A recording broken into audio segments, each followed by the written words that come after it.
কোথায় হবে এবং আপনার প্রত্যাশা আমাদের কাছে কি? আমি এখানে মানুষকে মানুষ হিসেবে বিবেচনা করি, যে জন্য এখানে নারী পুরুষ ট্রান্সজেন্ডার যারাই হোক সকলেই আমাদের সন্তান। প্রত্যেকটা পরিবার তাদেরকে গ্রহণ করবে এবং আমি চাই তারাও একটা নিজের অধিকার নিয়ে সমাজে দাঁড়াবে এবং সেইভাবে কাজ করবে এবং সেই অবস্থাটাই আমরা সৃষ্টি করেছি, সেভাবে আমি স্বীকৃতি দিয়েছি।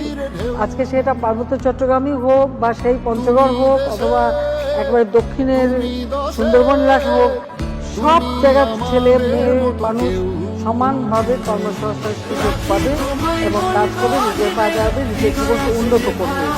সেটা আমরা নিশ্চয়তা দিতে চাই। আমার এটাই আকাঙ্ক্ষা যে সকলে যার যার মেধা শক্তি মননকে ব্যবহার করে দেশকে ভালোবেসে দেশের জন্য কি কতগুলো দিতে পারবে সেই চিন্তাটা সবার মাথায় রাখতে হবে।